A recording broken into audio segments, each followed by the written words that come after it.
Ben. Hello? Hi. Ben Affleck, welcome to TED. Right? Thank you. It's, yeah, I like it. So you've had a great weekend. How can I start with anything but congratulations? Thank you very much, I was joking that although he won for producer, I felt that we all gave it to him for director as well. I felt that I could, Thank you very bestow. much. Thank you, yeah. So you've been with us all day here at TED. Yeah. What stood out for you? Well, you know, they told me, listen, you were at the Academy Awards, now you're coming to the Academy Awards for smart people.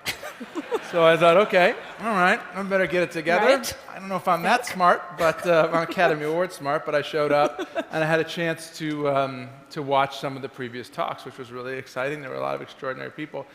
There was, however, one man, I don't know if you were the folks in the audience for this, who was doing, first of all, there was the guy who was having sex with dead animals, which was interesting.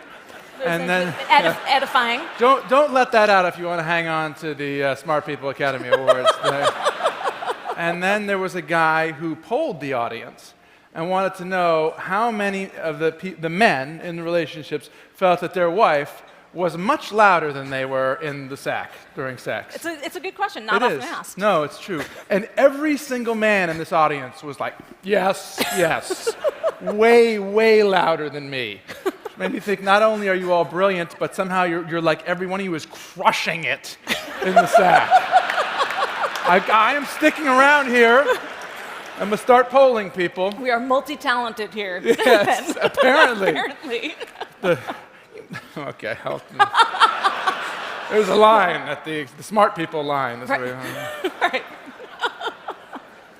We often joke the last session on Thursday is sort of crazy, sexy TED, but maybe so we've lived up to that. Yes. So No, far. I saw that. Yeah. The guy's having sex with gerbils.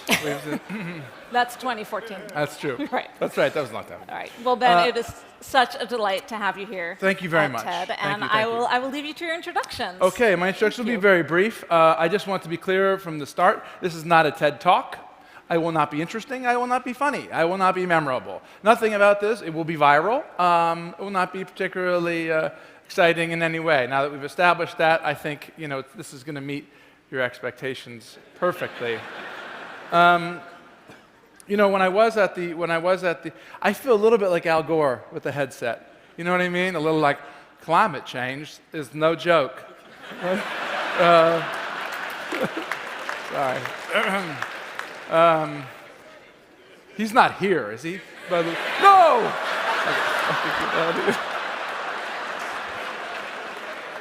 I could do Bill Gates. Is he here? There is nothing wrong with Vista. There you go, that was it. It was just to take a little heat off Al. Here's the thing, at the Academy Awards last week, some of you may have saw, most of you probably at home like working on the warp drive.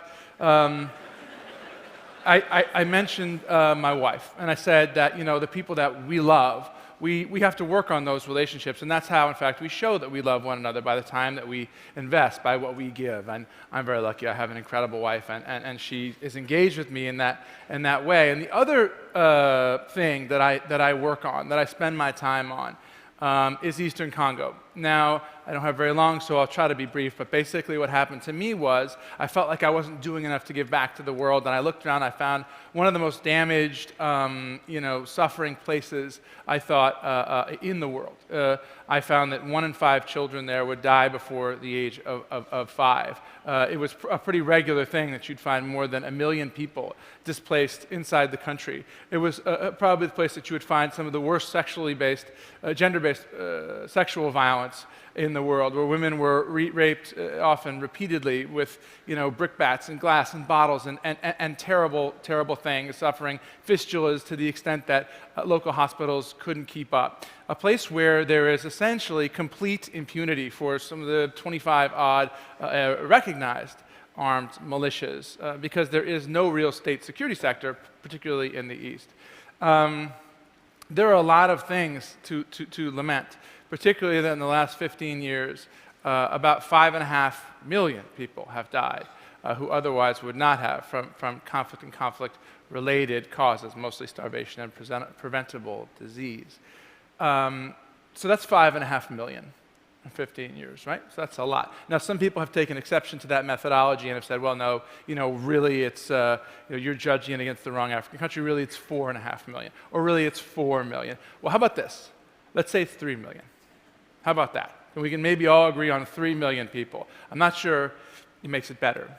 But it means that per capita, it's roughly the equivalent of 12 million people in the United States who would have died over the last 15 years, which would be, if you take the cities themselves, the equivalent of Chicago, Boston, and Philadelphia. Now, if over the last 15 years, Chicago, Boston, and Philadelphia had every single person who lived there die, we'd probably take some steps. There would probably be some reaction. There would be reaction from the United States, there'd be reaction from Western Europe, there'd be reaction from North America, there'd be reaction from South America, there would be reaction from Africa. People would know about it. So why haven't we responded to what's happening in Congo? I think it's tricky because I think we are a naturally good people.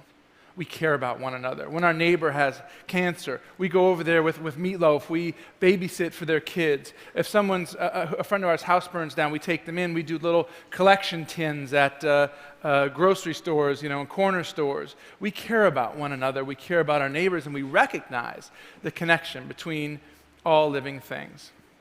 But I think, this is my theory, that what happens between a place like this and a place like Congo is that we feel it's too big.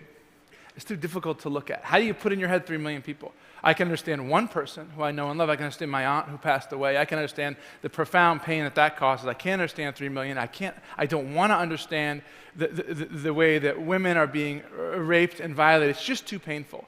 So I want to disengage. And the way that I disengage is by saying it's intractable. It's not solvable. The people there have been destroyed to the extent that they have lost their ability to govern themselves, to regulate themselves. People often say with great, I think it was Thomas Paine who said, indifference clad in wisdom's guise. They'll tell you, and I often get lectured, it's too corrupt. You don't understand how it is down there. Nobody can get it together. It's a waste. It's good money after bad. It's a sinkhole. It's the same Jesse Helms ideas that have been passed down decade over decade. I don't believe that's true. I've seen and met people doing extraordinary things. I've seen people who are mending the fabric of their lives and their families' lives and their society brick by brick, stitch by stitch. I've seen it. I've met the people.